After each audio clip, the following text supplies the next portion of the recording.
श्री राधा कृष्ण चरण कमलेभ्यो नमः।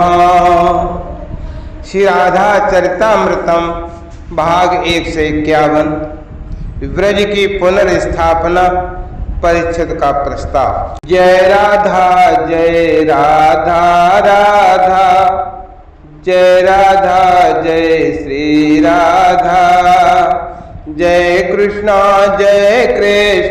कृष्णा जय कृष्णा जय श्री कृष्णा। जय कृष्णा जय श्री कृष्णा। मुनीन्द्र वृंद वंदिते त्रैलोक शोक हारिणी प्रसन्न वक्र पंकजे निकुंज भूविलासिनी ब्रजेन्द्र भानुनंदिनी ब्रजेन्द्र सूनु संगते कदा करेषु सेहमां कृपा कटाक्ष भाजनम। आनंदित हो उठे थे उद्धव जी, वज्रनाभ, यमुना जी और महर्षि साडिल। सामने से एक दिव्य रथ आ रहा था। पहचान लिया, हस्तिनापुर नरेश परम भागवत परीक्षित आ रहे थे। रथ को त्याग दिया था। परीक्षित ने दूर से ही साष्टांग प्रणाम करने लगे। दौड़कर वज्रनाभ ने हृदय से लगा लिया। उद्धव जी ने स्नेह के कर परीक्षित के मस्तक पर रखे। महर्षि साडिल उन्होंने भी आशीष दिए। क्या वृंदावन की पुनः स्थापना नहीं की जानी चाहिए? परीक्षित ने चरण वंदन करते हुए महर्षि से, कुछ नहीं है अभी, यहाँ सब उजड़ गया है। हे महर्षि, कृपा करके स्थलों का परिचय करा दें जहाँ जहाँ मेरे आराध्य ने लीला की है। हाँ महर्षि, आपको तो पता ही है, मेरा ये जीवन नंद नंदन का ही है। मैं तो मर गया था। उद्धव जी, आप तो जानते हैं ना, परीक्षित ब्रज की पुनर्स्थापना करना चाहते हैं, क्योंकि अवतार काल अब समाप्त हो चुका है और वे दिव्य स्थल गुप्त हो गए हैं। उनको वापस प्रकाश में लाना है।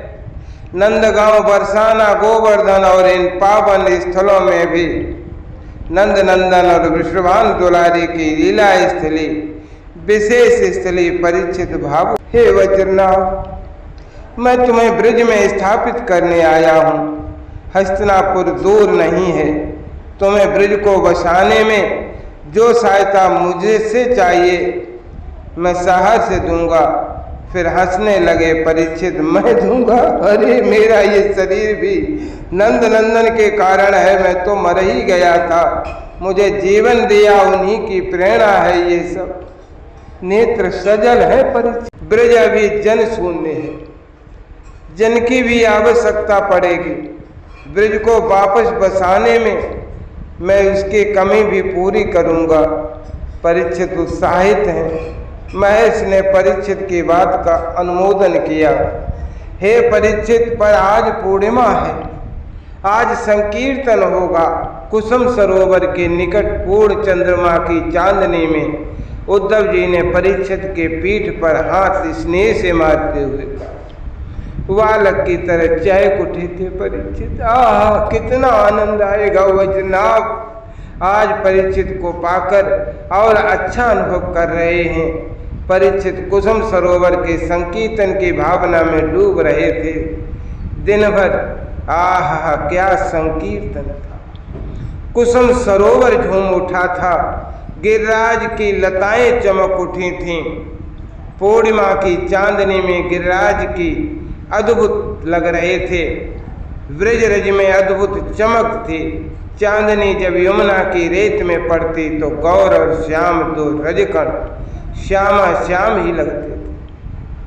उद्धव जी ने मजीरा लिया था और भावोन्माद में अद्भुत नृत्य कर रहे थे। राधे कृष्ण राधे कृष्ण कृष्ण कृष्ण राधे राधे राधे कृष्ण राधे कृष्ण कृष्ण कृष्ण राधे राधे राधे कृष्ण राधे कृष्ण कृष्ण कृष्ण राधे राधे।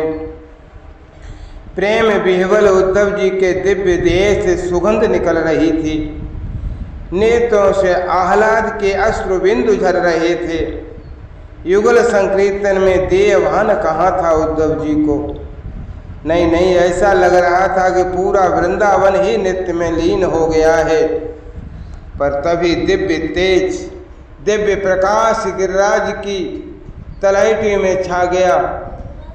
सब अपने अपनी आंखें मलने लगे थे। उद्धव जी तो उन्मत्त नृत्य कर रहे हैं। उस तेज में से दो तेज निकले, एक गौर और एक श्याम। अष्ट सखियां चारों ओर थीं।